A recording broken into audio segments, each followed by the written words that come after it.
Chapter 81। तुम्हें तो सबसे ज्यादा पता होना चाहिए, है ना? ये वान वान ठंडेपन से देख रही थी जैसे शेन मिंगची, जियांग यानरान और फांग छिन को अपने हथियार बनाकर लगातार उस पर वार कर रही थी। पर भीतर ही भीतर वो बस ठहाका मारकर हंस रही थी। ये सब उसके लिए नया नहीं था। पिछली जिंदगी में भी ऐसा ही हुआ था। शेन मिंगची हमेशा पीछे छुपकर खुद को दयालु और मासूम दिखाती थी, जबकि जियांग यानरान और फांग छिन उसके लिए सामने आकर लड़ती थीं। पहले वो तीनों, शेन मिंगची, जियांग यानरान और फांग छिन, एक ही डॉर्म में ये वान वान के साथ रहती थीं। शुरू में जियांग यानरान के साथ उसके रिश्ते बुरे नहीं थे और फांग छिन तो एकदम कमजोर स्वभाव की लड़की थी, किसी से उलझने की हिम्मत नहीं रखती थी। इसलिए शुरुआत में ये वान वान को ये पता ही नहीं चला कि ये दोनों धीरे धीरे उसे अलग थलग कर रही हैं, और फिर स्कूल से डॉर्मिटरी बदलने की भी रिक्वेस्ट कर दी। काफी बाद में उसे ये समझ आया कि स्कूल में उसके बारे में अफवाहें फैलाई गई थी कि उसे लग्जरी कारों में उठाया जाता है और वह स्कूल से बाहर किसी शुगर डैडी के साथ रिश्ते में है। जैसे जैसे ये अफवाहें फैलती गईं, कोई भी लड़की उसके साथ रहना नहीं चाहती थी और आखिरकार उसे अकेले कमरे में शिफ्ट कर दिया गया। अब इन अफवाहों के पीछे कौन था और क्यों जियांग यानरान और फांग छिन ने उस पर यकीन किया, ये सब समझना बहुत आसान था। ये वान वान हल्के से मुस्कराई और शेन मिंगची की ओर देखा। अब भी मासूम बनने का नाटक कर रही हो? अब मैं देखना चाहती हूँ कि जब ये लड़कियां तुम्हारा असली चेहरा देखेंगी तब कैसे रिएक्ट करेंगी।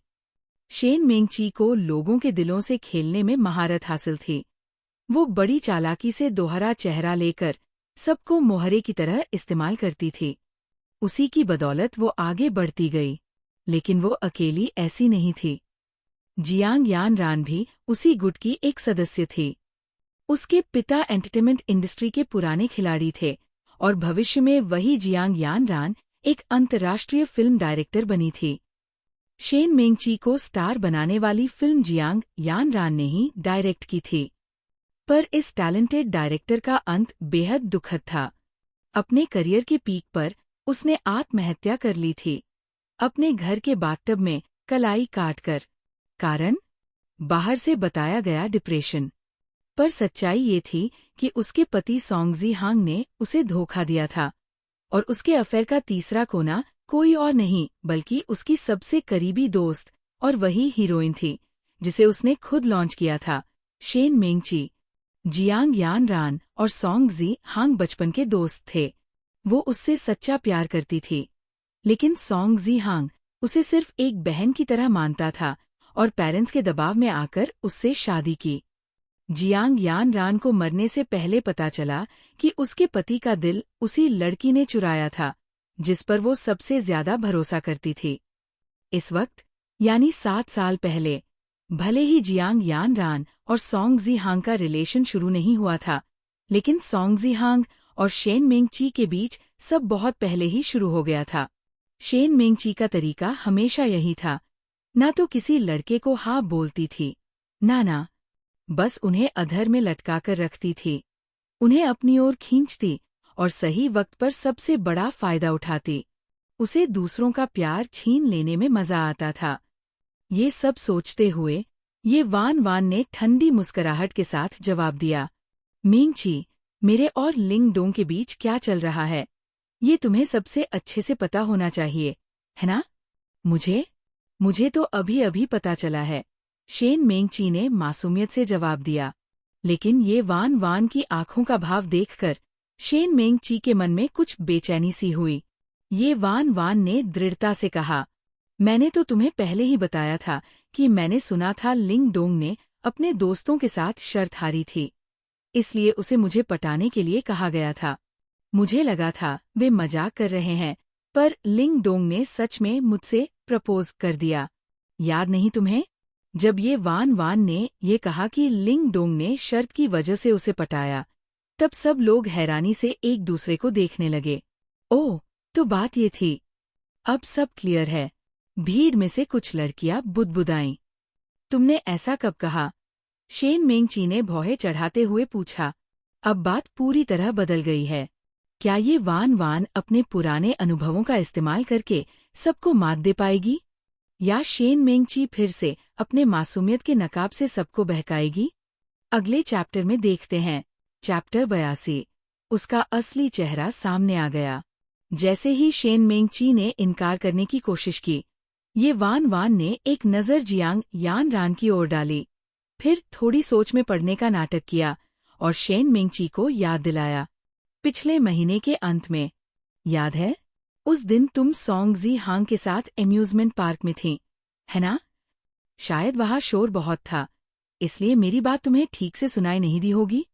ये सुनते ही शेन मेंगची का चेहरा पीला पड़ गया। वो घबरा गई और तुरंत जियांग यान रान की तरफ देखने लगी, जैसे किसी ने उसके गुप्त राज को अचानक सबके सामने उघाड़ दिया हो। मुझे मर जाना चाहिए था उस दिन। वो सच में पिछले महीने सोंग जी हांग के साथ एम्यूजमेंट पार्क गई थी।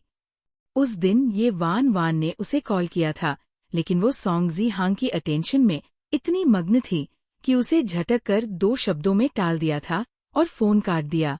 लेकिन ये वान वान को ये सब कैसे पता चला? क्या मैंने खुद ही कभी कुछ बोल दिया था? अब ये बेवकूफ लड़की सब कुछ जियांग यान रान के सामने कह रही है। ये तो मेरी बर्बादी कर देगी। और जैसा कि अंदेशा था, जियांग यान रान का चेहरा एकदम बदल गया। तुमने क्या कहा? पिछले महीने शेन मेंगची और सोंग जी हांग एम्यूजमेंट पार्क में थे? फांग छिन भी चौंक गई। पर उस दिन तो यान रान का बर्थडे था। उसने खास तौर पर सोंग जी हांग को इनवाइट किया था और उससे अपने प्यार का इजहार करने वाली थी। पर सोंग जी हांग आया ही नहीं। और तुमने भी कहा था कि तुम्हारी तबीयत खराब है, लेकिन अब पता चल रहा है कि तुम उस दिन सोंग जी हांग के साथ थी। भीड़ में खड़ी लड़कियां भी अब दंग रह गईं। जियांग यान रान को सोंग जी हांग पसंद है? ज्यादातर लोगों को ये बात नहीं पता थी, लेकिन शेन मेंगची तो जियांग यान रान की रूममेट थी, सबसे करीबी दोस्त। उसे तो ये जरूर पता होना चाहिए था। तो फिर जब उसे पता था कि जियांग यान रान सोंग जी हांग को पसंद करती है और बर्थडे पर उसे प्रपोज करने वाली है, तो फिर उसने बीमार होने का बहाना क्यों बनाया और उसी दिन सोंग जी हांग के साथ डेट पर क्यों गई? लड़कियों की नजरें शेन मेंगची को अब बिल्कुल अलग तरह से देखने लगीं। एक सच्ची दोस्त की पीठ पीछे उसके क्रश को अपने प्यार में फंसाना, ये तो हद से ज्यादा नीच हरकत है। ये वान वान ने जब फांग छिन की बात सुनी, तो उसने ऐसा दिखाया जैसे उसे अपनी गलती का एहसास हुआ हो। अरे, मैंने कुछ गलत तो नहीं कह दिया? पर उसकी आंखों में एक जीत की चमक थी। उसका यह दिखाना कि वो गलती से बोल गई, उसकी बात को और भी ज्यादा भरोसेमंद बना गया, क्योंकि सबको पता था कि शेन मेंगची और ये वान वान बहुत अच्छी दोस्त थीं, और पहले जो भी अफवाहें शेन मेंगची ने फैलाई थीं, जियांग यान रान ने उन पर भरोसा किया था। अब जब वही ये वान वान अनजाने में एक नया राज खोल बैठी, तो जियांग यान रान को उस पर भी उतना ही भरोसा हो गया। और वैसे भी जियांग यान रान कोई बेवकूफ नहीं थी। उसके मन में पहले से शक था, अब बस कन्फर्मेशन मिल गया। वो तुरंत कांपते हाथों से अपना फोन निकाली और सोंग जी हांग की मूवमेंट्स पोस्ट खोल ली, जो उसने पिछले महीने की आखिर में डाली थी। पोस्ट में लिखा था, मेरी जिंदगी का प्यार, मैं तुम्हारे ग्रेजुएट होने का इंतजार करूंगा। साथ में एक तस्वीर थी एम्यूजमेंट पार्क की, जिसमें कोई चेहरा नहीं था, बस एक लड़का और लड़की की लंबी परछाइयां दिखाई दे रही थी। इसका मतलब साफ था, सोंग जी हांग ने उस दिन अपने प्यार का इजहार किया था और लड़की ने जवाब दिया था कि वो अभी नहीं, ग्रेजुएशन के बाद ही साथ आ सकती है। यान रान को याद आया, बर्थडे के बाद जब उसने ये पोस्ट देखी थी, तो वो समझी कि सोंग जी हांग किसी और लड़की को पसंद करता है, लेकिन कभी नाम नहीं बताया। अब वो समझ गई थी, जिस सच्चे प्यार को सोंग जी हांग छुपाकर रख रहा था, वो कोई और नहीं बल्कि उसकी सबसे करीबी दोस्त थी, शेन मेंगची। अब समझ आया, इसलिए उसने कभी नहीं बताया कि वो किसे पसंद करता है, क्योंकि जिसे वो छुपा रहा था, वो तो हमेशा मेरे आसपास ही थी। उस पल जियांग यान रान की आंखों में भरोसे की राख थी। उसने कांपते होठों से कहा। शेन मेंगची, सच सच बताओ, ये सब क्या है? वो लड़की जिससे सॉन्ग जी हांग इतने वक्त से प्यार करता है, क्या वो तुम हो? क्या अब जियांग यान रान को अपने सबसे करीबी दोस्त का असली चेहरा साफ दिख गया है? क्या शेन मेंगची के झूठ का पर्दाफाश यही खत्म हो जाएगा, या वो फिर कोई नया नाटक रचेगी? अगले चैप्टर में देखिए, जब नकाब हटेगा और रिश्तों की सच्चाई सामने आएगी। चैप्टर 83। तालिया दोनों हाथों से बजती है। शेन मेंगची ने कभी सोचा भी नहीं था कि ये वान वान की एक मासूम सी बात उसकी पूरी सच्चाई सबके सामने ला देगी। उसका मन कर रहा था कि वहीं पर वान वान को फाड़ खाए, लेकिन अब जब बात खुल ही चुकी थी, तो उसे अपनी गुस्से की आग को अंदर दबाकर मासूम बनने की एक्टिंग करनी पड़ी। यान रान, मेरी बात सुनो, ये वैसा नहीं है जैसा तुम सोच रही हो। उस दिन मैं सॉन्ग जी हांग के साथ तुम्हारे लिए ही गई थी। ओह, तो मतलब उस दिन उसके साथ तुम ही थी। अच्छा, तो तुमने खुद ही मान लिया कि सॉन्ग जी हांग, जिसे हमेशा से पसंद करता था, वो तुम ही हो। जियांग यान रान एकदम से हंसने लगी, लेकिन वो हंसी खुशी की नहीं थी, एक टूटी हुई आत्मा की करारी हंसी थी। हाँ, हाँ, शेन मेंगची, मैं कितनी बेवकूफ थी ना। रोज तुमसे अपनी दिल की बातें शेयर करती थी। ये भी बताती थी कि मुझे लगता है कि सॉन्ग जी हांग किससे प्यार करता है। क्या तुम्हें मजा आता था मुझे इस तरह मूर्ख बनते देखने में? मुझे उस इंसान से जान से भी ज्यादा प्यार करते हुए देखना, जबकि वो तुम्हें चाहता था। तुम्हें पता था कि मैं कितने हफ्तों से अपनी कन्फेशन की तैयारी कर रही थी, कितनी रातें बिना सोए काटी थी मैंने, और फिर भी तुम उस दिन चुपके से उसके साथ चली गई। अब तुम कह रही हो तुमने ये सब मेरे लिए किया? शेन मेंगची जल्दी से बोली। मैं तो बस उससे सब कुछ साफ करना चाहती थी। जियांग यान रान ने अपनी आंखें तरेरी और अपने फोन की स्क्रीन उसकी नाक के सामने धक्का मारते हुए बोली, साफ करना? ऐसे साफ करती हो तुम? फोन के झटके से शेन मेंगची की नाक में चोट लगी और उसकी आंखों से आंसू निकल आए। उसने अपना चेहरा ढक लिया और रोते हुए बोली, यान रान, प्लीज मेरी बात सुनो। मैंने उसे कहा था कि मैं पढ़ाई पर ध्यान देना चाहती हूँ। मैंने उसे रिजेक्ट कर दिया था, लेकिन शायद उसने मेरी बात का गलत मतलब निकाल लिया और सोच लिया कि मैं ग्रेजुएशन के बाद उसके साथ रहना चाहती हूँ। ये बहाना सुनकर जियांग यान रान का चेहरा और सख्त हो गया। चुप रहो, वह दहाड़ी। सॉन्ग जी हांग ने खुद मुझसे कहा था कि उस लड़की ने उसके प्यार को कबूल किया है, उसे किस भी किया है, और तुम अब भी खुद को बचाने की कोशिश कर रही हो। दफा हो जाओ, मैं तुम दोनों के बारे में कुछ भी और नहीं सुनना चाहती। घिन आती है। उस दिन जब उसने सॉन्ग जी हांग से सामना किया था, उसने उसकी आंखों में खुशी की चमक खुद देखी थी। उसने कहा था कि जिसे वो पसंद करता है, उसने उसका प्यार स्वीकार कर लिया है। अगर शेन मेंगची ने उसे उम्मीद ना दी होती, तो सॉन्ग जी हांग इतनी खुशी से क्यों झूमता? शेन मेंगची को अंदाजा नहीं था कि सॉन्ग जी हांग ने ये सब जियांग यान रान को बता दिया होगा। उसका चेहरा एकदम पीला पड़ गया। वो पूरी तरह चुप हो गई। बाकी सब जो ये मंजर देख रहे थे, उन्हें सब समझ में आ गया। जियांग यान रान की आंखों में आंसू तैर रहे थे, लेकिन उसने खुद को मजबूत करते हुए भीड़ को चीरते हुए वहां से चलना शुरू कर दिया, एकदम टूटी हुई चाल। फांग छिन थोड़ी देर असमंजस में रही, फिर शेन मेंगची की तरफ देखा और बिना कुछ कहे जियांग यान रान के पीछे दौड़ गई। जो भीड़ पहले ये वान वान की बेइज्जती देखने आई थी, उन्हें ये जबरदस्त प्रेम त्रिकोण देखने को मिल गया। अब सबकी नजरें शेन मेंगची पर थीं, लेकिन इस बार घृणा से भरी हुई। मुझे तो लगा था वो कितनी सीधी सादी है, लेकिन असल में अंदर से उसे पता था कि यान रान को सॉन्ग जी हांग पसंद है, फिर भी पीठ पीछे जाकर उससे चक्कर चलाया।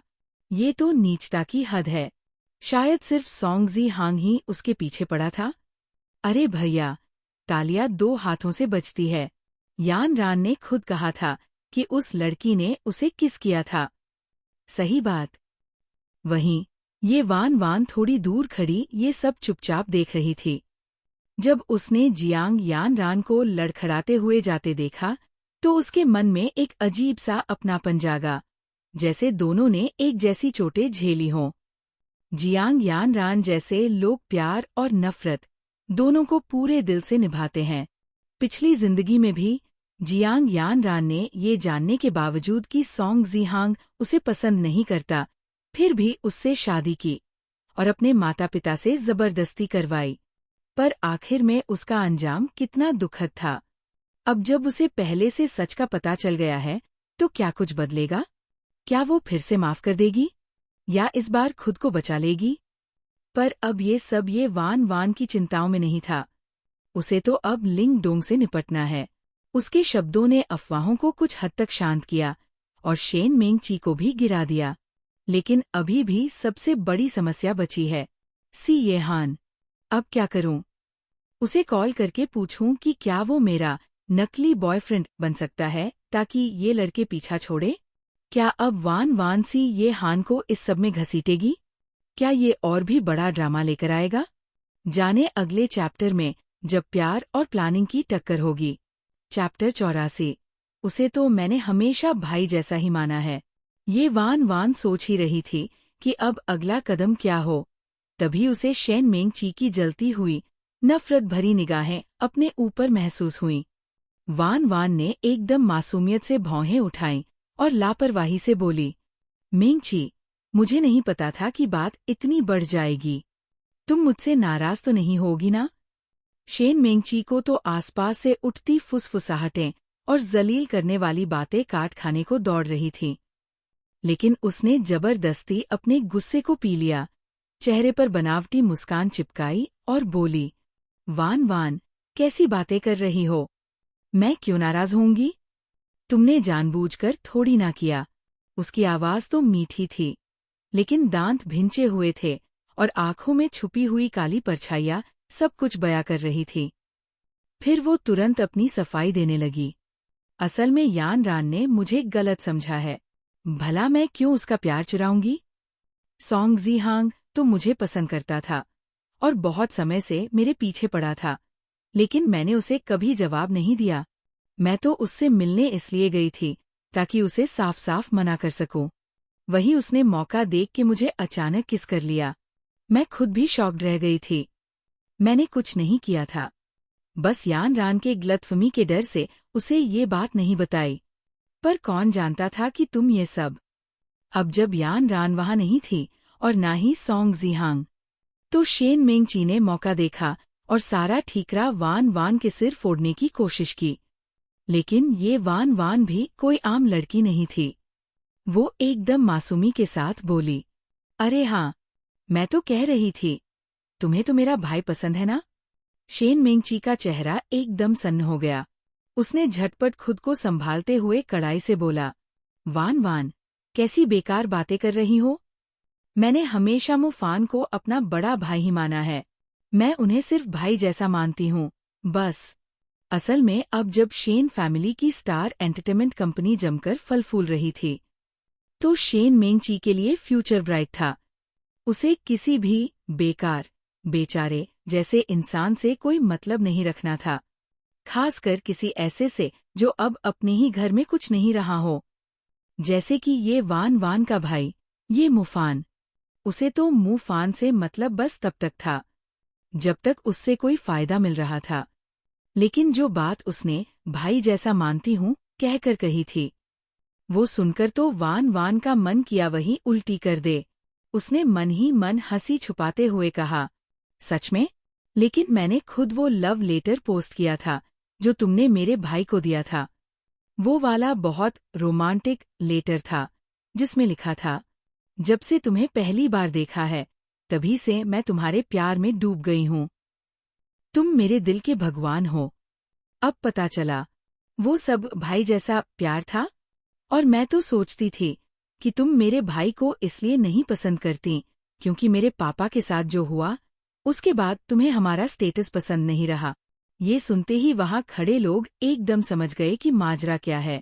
अब भीड़ में से कुछ लोग बोले, ओह, तो इसने पहले वान वान के भाई को पटाने की कोशिश की थी और अब कहती है उसे भाई मानती थी। वाह भई वाह। सबके चेहरों पर अब तिरस्कार और घृणा झलकने लगी थी। उन्हें अब यकीन हो गया था कि शेन मेंगची वो ही इंसान है जो गरीबों से दूरी और अमीरों से नज़दीकी में यकीन रखती है। और वैसे भी ये मू फान पहले किंग हे स्कूल का फेमस लड़का था। सब जानते थे कि शेन मेंगची उसके पीछे पड़ी थी। अब कह रही है, मैंने तो हमेशा भाई जैसा माना। कौन मानेगा ऐसी बात? शेन मेंगची अब बुरी तरह हड़बड़ा गई। वान वान, वो तो बहुत पुरानी बात है। तब मैं बच्ची थी। मुझे सच्चा प्यार क्या होता है ये नहीं पता था। और रही बात तुम्हारे पापा की, अगर मैं तुम दोनों को नीचा समझती तो भला अब तक तुम्हारे इतने करीब क्यों रहती? मैंने ही तो तुम्हारे भाई को अपने पापा की कंपनी में काम दिलवाया। अब शेन मेंगची को थोड़ी कॉन्फिडेंस मिलती दिखी। वो मुस्कुराकर बोली, गैम्बलिंग की आदत छोड़ दो तो मू फान काफी मेहनती लड़का है। मेरे डैड ने भी हाल ही में उसकी तारीफ की थी। अगर वो यूं ही काम करता रहा तो मेरे डैड उसे कभी भी नजरअंदाज नहीं करेंगे। तो क्या अब शेन मेंगची अपने जाल को फिर से बुन पाएगी, या फिर वान वान उसे पूरी तरह बेनकाब कर देगी? आगे जानने के लिए बने रहिए जब पुराने राज और नई चालें टकराएंगी। अध्याय 85। उसने मेरा फायदा उठाया। जब शेन मेंगची ने वान वान के भाई की जुए की आदत का जिक्र किया तो ऐसे जताया जैसे वो बस मुंह से निकल गया हो। लेकिन उसके शब्दों में जो मासूमियत थी वो एक अजीब सी घमंड से भरी हुई थी। ये सुनकर ये वान वान के सीने में गुस्से की एक लहर दौड़ गई, जैसे दिल में खून उबलने लगा हो और मुंह में खून जैसा स्वाद आने लगा। कभी जो शेन होंगबिन उनके पिता का मातहत था, अब वही आदमी वान वान के भाई को अपना नौकर बनाकर रख रहा था। उसका भाई जो कभी इतना टैलेंटेड था, इतना प्राउड था, अब उस शेन परिवार के लिए खट रहा था जैसे कोई गुलाम हो। और वो भी सिर्फ इसलिए क्योंकि उसे लग रहा था कि वो प्यार के लिए ये सब कर रहा है। वो समझता था कि ये कुर्बानी है, लेकिन हकीकत में वो इस्तेमाल हो रहा था। वो भाई जो शेन मेंगची के लिए दिन रात काम करता था, जिसके दम पर शेन की कंपनी इतनी बड़ी बनी, ये वान वान को अच्छे से याद था। कैसे एक दिन जब शेन की कंपनी डूबने की कगार पर थी, तब सीए हान की बदौलत बड़े बड़े डायरेक्टर्स आए। जियांग यान रान जो खुद टॉप की एक्ट्रेस बनी, और खुद वान वान का भाई जिसे इंडस्ट्री में गॉड ऑफ स्टाइल कहा जाता था, वो उनकी स्टाइलिंग करता रहा। बस इन सब की मेहनत से शेन की कंपनी उड़ चली। और 7 साल बाद तो वो इतने बड़े बन गए कि ये परिवार ये फैला रहे थे कि वो भी अब ये फैमिली जितने ही बड़े हैं। पर बदले में क्या मिला वान वान के भाई को? उसने अपनी सेहत खो दी, जवानी में ही बीमार हो गया। फिर एक दिन उसकी हालत ऐसी हुई कि काम करना तक मुश्किल हो गया, और जैसे ही उसका काम निकल गया, शेन परिवार ने उसे लात मार दी। ऊपर से उस पर झूठा इल्जाम लगाया कि उसने इंडस्ट्री के अनकहे नियम तोड़े हैं ताकि बदनामी का सारा ठीकरा उसके सिर फोड़ा जा सके। और फिर उसे इंडस्ट्री से निकाल दिया गया, उसका नाम काला कर दिया गया, और वो डिप्रेशन में चला गया। वान वान जानती थी कि जियांग यान रान को तो उसने सच्चाई दिखा दी, पर उसका अपना भाई आज भी उसी धोखे में जी रहा था, उस लड़की के लिए जिसने उसे बर्बाद किया। पहले उसका भाई बहुत स्मार्ट और हैंडसम था, लड़कियों की कोई कमी नहीं थी उसके पीछे। पर जैसे ही शेन मेंगची से मिला, वो बस उसी के पीछे दीवाना हो गया। वान वान की उससे लड़ाइयाँ भी इसी बात पर होती थी, क्योंकि भाई हर बार शेन मेंगची की ही साइड लेता था।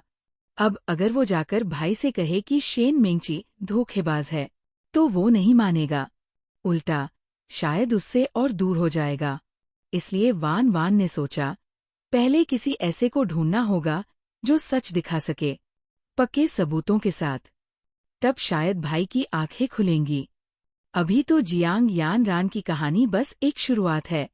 फिर शेन मेंगची की ओर देखकर वान वान ने थोड़े हैरान होने का नाटक करते हुए कहा, अरे, मेरा भाई तो टॉप का स्टाइल कंसल्टेंट है, उसे तो गॉड ऑफ स्टाइल कहते हैं। ग्लोबल एंटरटेनमेंट जैसी बड़ी कंपनी उसे लेने आई थी, लेकिन उसने मना कर दिया। और तुम्हारी एक बात पर वो पोली स्टार जैसी छोटी कंपनी में चला गया। वाह! ये सुनते ही वहां खड़ी लड़कियां आपस में फुसफुसाने लगीं। उन्हें भी समझ आने लगा कि कुछ तो गड़बड़ है। अगर शेन मेंगची और ये मुफान भाई बस दोस्त हैं, तो फिर वो क्यों उसके लिए इतनी बड़ी कंपनी छोड़ आया? इससे तो यही लग रहा था कि शेन परिवार ने उसका पूरा फायदा उठाया और ऊपर से एहसान भी जताया। शेन मेंगची का चेहरा थोड़ी देर के लिए फीका पड़ गया, लेकिन फिर मुस्कुराने की कोशिश करते हुए बोली, अरे, मुफान और मैं बचपन से दोस्त हैं, इसलिए उस पर मेरा भरोसा है और उसका मुझ पर। और हाँ, पोली स्टार भले छोटी है, लेकिन उसमें आगे बढ़ने की बहुत गुंजाइश है। फिर उसने एक तीर और चलाया। वैसे भी, तुम्हारे पापा के साथ जो सब हुआ, उसके बाद मुफान को बड़ी कंपनी में काम मिलना इतना आसान नहीं रहा। यानी फिर से वान वान के परिवार को नीचा दिखाने की कोशिश। वान वान गुस्से में उसका चेहरा देखती रही, लेकिन कुछ नहीं बोली। इतने में शेन मेंगची ने बात बदलते हुए कहा, अरे हाँ, यान रान को ढूंढना है, मैं निकलती हूँ। उसे अब समझ आ गया था कि वान वान से बहस में आज वो हार गई है, इसलिए वक्त रहते निकल जाना ही बेहतर समझा। अध्याय 86। मैं कोई भगवान नहीं हूँ। शेन मेंगची को हड़बड़ाकर भागते देख ये वान वान की होठों पर एक हल्की सी मुस्कान आ गई। आज जो हुआ, उसके बाद चाहे शेन मेंगची कितनी भी सफाई क्यों न दे दे, सबके मन में उसके लिए जो शक बैठ गया है, वो आसानी से नहीं निकलेगा। और जैसा कि वान वान उसे जानती है, शेन मेंगची अब अंदर ही अंदर गुस्से में उबल रही होगी और बदला लेने के प्लान बना रही होगी। इधर वान वान जब हॉस्टल पहुंची तो सबसे पहले उसने अपना फोन निकाला और सी ये हान का नंबर देखा। उसने एक बार फिर रिस्क लेने का फैसला किया। सोचने लगी, सी ये हान को सबसे ज्यादा नफरत झूठ से है और भाग जाने वालों से। लेकिन अब मैं जो करने जा रही हूँ, वो उन दोनों से बेहतर है, इसलिए अब सच बोलने में क्या नुकसान है। उधर शेन मेंगची का गुस्सा सच में 7वें आसमान पर था। जियांग यान रान और फांग छिन हॉस्टल में नहीं थे और वो अपने सूजे हुए चेहरे को आईने में घूर रही थी, जो कल फोन लगने से बुरी तरह से लाल और सूजा हुआ था। और फिर गुस्से में पागल होकर उसने टेबल पर रखी हर चीज को जोर से झाड़ दिया। सब चीजें जमीन पर जा गिरी। साली ये वान वान, वो चिल्लाई, उस बेवकूफ ने मेरा पुराना किस्सा उखाड़ कर रख दिया। वो ये मुफान का नाम कैसे ले सकती है? आज का मुफान तो मेरी कंपनी में बस एक कुत्ता है, उसे खुद को शीशे में देखना चाहिए। और ये वान वान, तुझे मैं ऐसे ही नहीं छोड़ने वाली। फिर उसने गुस्से में फोन उठाया और एक चालाक सा मैसेज टाइप किया, मिस्टर सी, मुझे बहुत चिंता हो रही है। वान वान इन दिनों बहुत गलत लोगों के साथ घूम रही है। वो एक ऐसे लड़के से बहुत क्लोज हो गई है जो सही नहीं है। मुझे डर है कि कहीं वो धोखा न खा जाए। मैं समझ नहीं पाती कि जब आप इतने अच्छे हैं और उसे इतना प्यार करते हैं, तब भी वो क्यों बार बार ऐसी हरकतें करती है जो आपके साथ उसके रिश्ते को बिगाड़े। ऊपर से वो बड़ी हमदर्द बन रही थी, पर असल में तो पीठ पीछे छुरा घोंप रही थी। इतना ही नहीं, उसने उन दोनों, वान वान और स्कूल के लड़के, की साथ में चलने की कुछ तस्वीरें भी भेज दी। उसे पूरा यकीन था, इस बार सबूत के साथ वार किया है, अब वान वान नहीं बच पाएगी। देर रात, जिन गार्डन, सी ये हान के नौकर सुई बहुत परेशान हो रहा था। वो कमरे के बाहर बेचैनी से चक्कर काट रहा था और बोला, क्या करूं? 9th मास्टर ने एक दिन और एक रात से खुद को कमरे में बंद कर रखा है। पास में ही दीवार से टेक लगाए डॉमो श्वान थे, जो एक साइकोलॉजिस्ट थे। उन्होंने हाथ सीने पर रखे और बोले, भाई, मैं डॉक्टर हूँ, भगवान नहीं। तुम सबको लगता है मैं कोई चमत्कारी बाबा हूँ। वैसे भी सी ये हान की हालत मेरे बस से बाहर है। सू यी सिर पकड़ के बैठ गया, अब क्या करें? तभी अचानक पास में किसी मोबाइल पर नोटिफिकेशन की आवाज आई। वो आवाज उसी फोन से आ रही थी जो सी ये हान ने गुस्से में जमीन पर फेंक दिया था। सू यी ने फोन उठाया और देखा, एक के बाद एक मैसेज आए हुए थे और वो सारे शेन मेंगची के थे। वो मन ही मन बड़बड़ाया, ये औरत तो आत्मा बनकर पीछे पड़ गई है, अब और झेल नहीं सकता मैं। डोमो ने फोन को देखा और फिर सोचा, एक काम कर, जा और पता कर कि वान वान क्या कर रही है, शायद वही उसे कमरे से बाहर निकाल पाए। सू यी का चेहरा सुनते ही काला पड़ गया। क्या सच में हमें ये तरीका अपनाना पड़ेगा? इतनी डरावनी तरकीब? पर और कोई रास्ता भी नहीं था। अगर मास्टर ऐसे ही भूखे प्यासे रह गए तो उनकी हालत और भी खराब हो जाएगी। लगता है जहर का इलाज अब जहर ही है। अध्याय 87। वान वान के पीछे पड़ा वो लड़का। तो अब क्या था? सू यी ने फटाफट किसी को भेजा कि वान वान की पूरी खबर निकाली जाए। थोड़ी देर बाद रिपोर्ट आई और सुनकर तो सू यी की सांसें ही अटक गईं। पूरा स्कूल जानता था कि एक लड़का वान वान को खुलेआम प्रपोज कर रहा है। सू यी ने माथा पकड़ लिया। हे भगवान, ये लड़की तो मुसीबत की खान है। डोमो, उसने हड़बड़ाते हुए कहा, स्कूल में कोई वान वान के पीछे पड़ा है। क्या ये बात नॉएथ मास्टर को बतानी चाहिए? अब तक तो बस वान वान किसी लड़के से बात कर लेती थी तो ही मास्टर आग बुला हो जाते थे। अब कोई सीधा उसे पटाने की कोशिश कर रहा है, वो भी पूरे स्कूल के सामने। अगर सी ये हान को ये पता चला और फिर दोनों में झगड़ा हुआ तो सू यी की तो रूह कांप गई। डोमो कुछ देर चुप रहे, फिर बोले, तुम्हें यकीन है? वान वान जैसी दिखती है अभी, फिर भी कोई लड़का उसे पसंद कर बैठा? सू यी ने सिर हिलाया। सच है, और वो लड़का कोई मामूली नहीं है। किंग हाई स्कूल के प्रिंसिपल का बेटा है, लड़कियों में काफी पॉपुलर है, स्मार्ट भी है। शायद आंखों में कुछ दिक्कत है, वरना वान वान। डोमो ने माथे पर हाथ रखा और गहरी सांस ली। नॉएथ मास्टर को तो एक ना एक दिन पता चल ही जाएगा। सू यी ने सिर झुका लिया। मरना तो है ही, तो जल्दी ही सही। अब डरते डरते, कांपते हुए सू यी नॉएथ मास्टर के कमरे के पास पहुंचा। धीरे से दरवाजा खटखटाया और भी धीरे से दरवाजा खोला। अंदर गहरा अंधेरा था, पर्दे खिंचे हुए थे, बस एक पतली सी रोशनी की किरण एक जगह गिर रही थी। सी ये हान के चेहरे पर।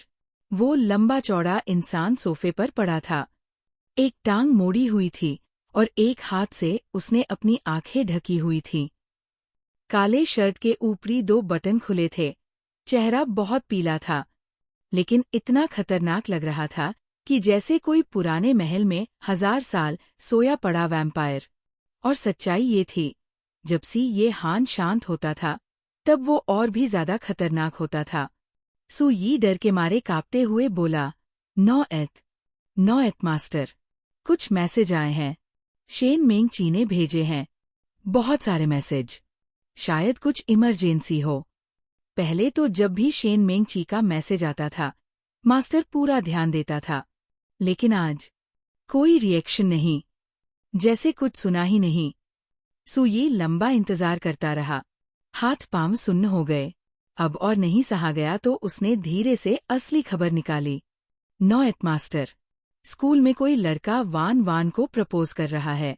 अगले ही पल कमरे का माहौल एकदम ठंडा और डरावना हो गया। सी ये हान ने कोई हरकत नहीं की, बस आंखें खोली, लेकिन ऐसा लगा जैसे कोई मौत की साया आ गई हो। सू यी तो वही जम गया, मन ही मन उस लड़के के लिए दुख मनाने लगा। क्यों रे अंधे लड़के, खुद मौत को न्योता दे दिया। और फिर जैसे ही वो ये सब सोच ही रहा था, अचानक फोन की घंटी बजी। इतना डर गया कि फोन गिराने ही वाला था। वो जल्दी से देखा, शेन मेंग ची का कॉल होगा, यही सोचा, लेकिन कॉलर आईडी देख के उसकी आंखें फटी रह गईं। ये तो वान वान का वीडियो कॉल है। उसका दिल मुंह को आ गया। इस वक्त ये वान वान क्या करने वाली है? नॉएथ मास्टर, वान वान का कॉल है। Video call. अध्याय 88। मक्खनबाजी की हद। कमरा ऐसा सन्नाटा और अंधेरे से भरा हुआ था जैसे कोई कब्रिस्तान हो। सिर्फ एक आवाज गूंज रही थी, फोन की घंटी। सू यी को समझ ही नहीं आ रहा था कि मास्टर के दिमाग में क्या चल रहा है। क्या वो कॉल उठाना चाहते हैं या नहीं, कोई अंदाजा नहीं था। और जैसे जैसे फोन की घंटी बजती जा रही थी, माहौल और भी भारी हो रहा था। हर बीप जैसे टाइम बम की टिक टिक लग रही थी। सू यी का तो दिल घबरा गया था।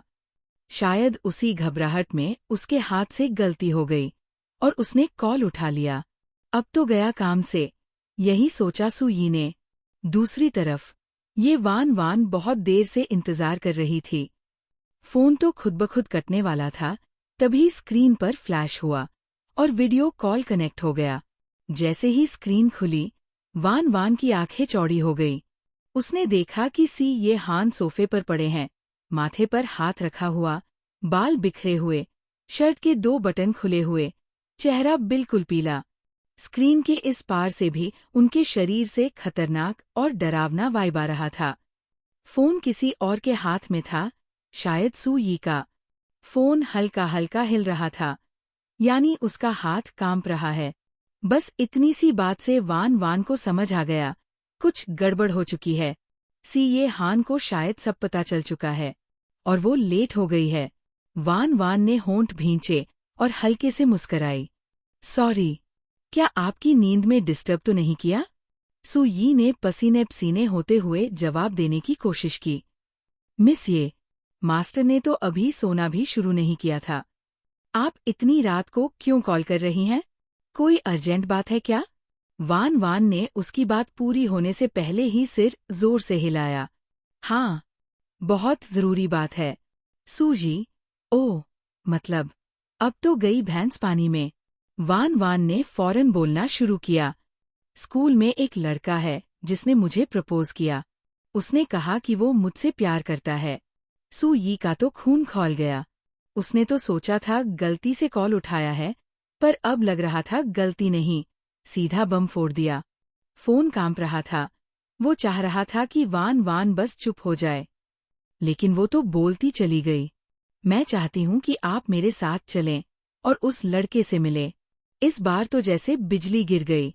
वो खुद 9th मास्टर से कह रही थी कि चलो उस लड़के से मिलने। सोफे पर लेटे हुए सी ये हान की आंखें अब पूरी तरह खुल चुकी थी, जैसे कोई शिकारी जाग गया हो। सू यी का चेहरा सफेद पड़ गया, जैसे कोई प्रेत देख लिया हो। और वान वान बोलती रही, मैंने उस लड़के से कहा कि मेरा पहले से बॉयफ्रेंड है, लेकिन वो मान ही नहीं रहा था। क्या मैं सिंगल लगती हूँ? गुस्से में आकर मैंने कह दिया कि मैं अपने बॉयफ्रेंड को लाऊंगी। और सिर्फ बॉयफ्रेंड नहीं, मेरे बॉयफ्रेंड की तो हैंडसमनेस उस स्कूल हंग से 1000 गुना ज्यादा है। सू यी वही फ्रीज हो गया।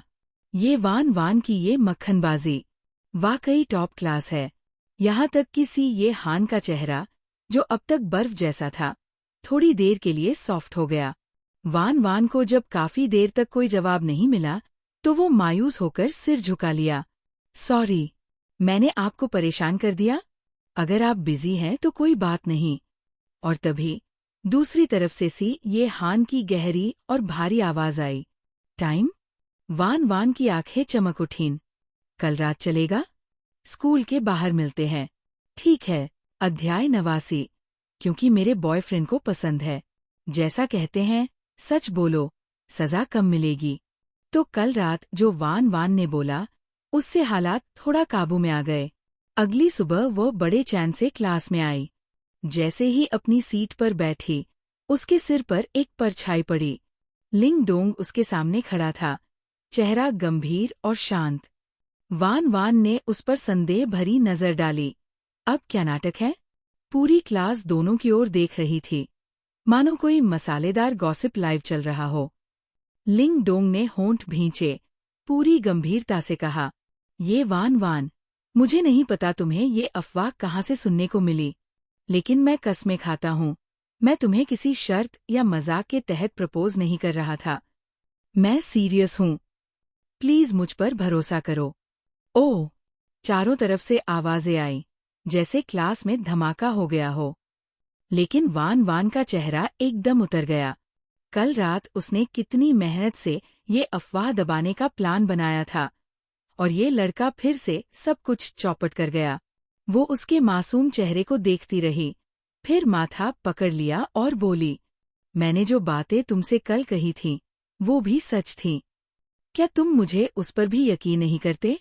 लिंग डोंग के दिमाग में तुरंत वही लाइन घूम गई जिसमें वान वान ने कहा था कि उसका बॉयफ्रेंड है। हाँ, हाँ, बिल्कुल, लिंग डोंग ने बेधड़क जवाब दिया, जैसे उसे उस बात पर बिल्कुल यकीन न हो।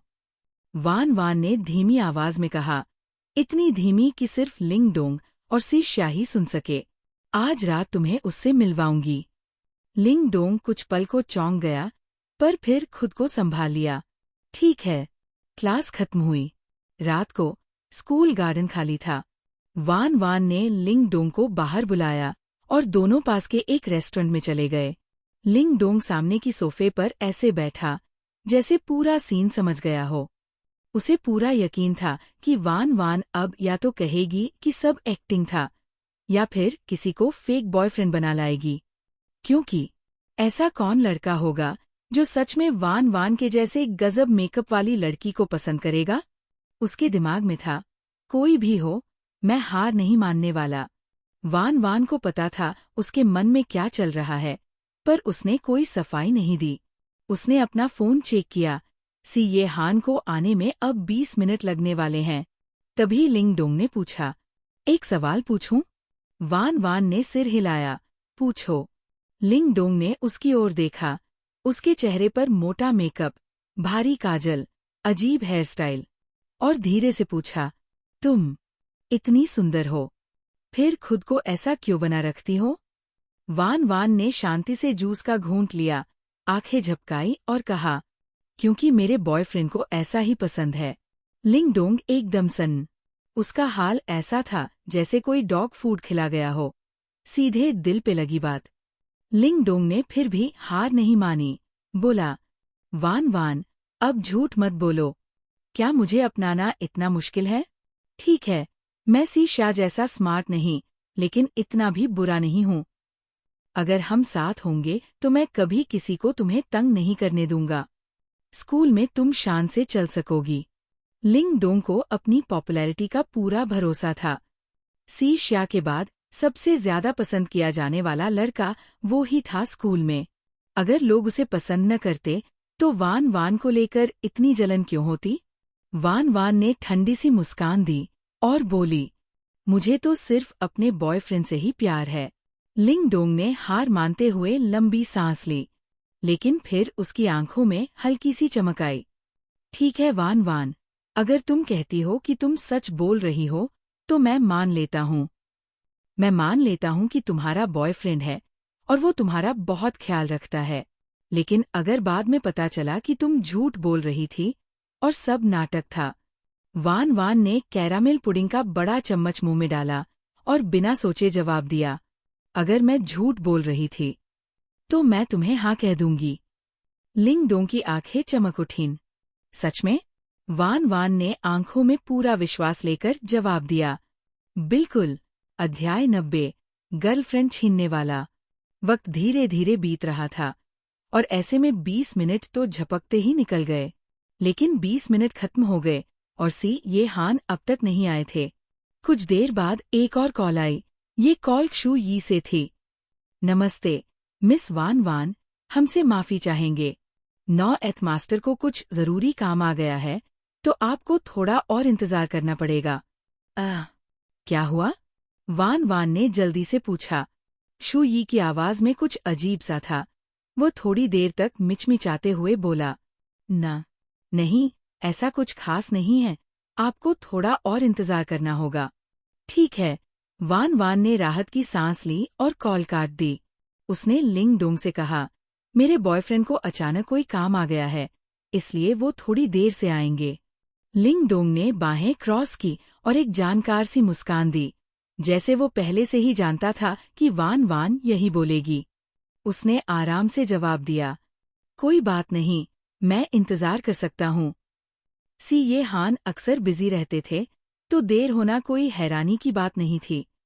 वान वान ने ज्यादा सोचा नहीं और इंतजार करने लगी। लेकिन फिर 1 घंटे बाद सी ये हान अब तक नहीं आए थे।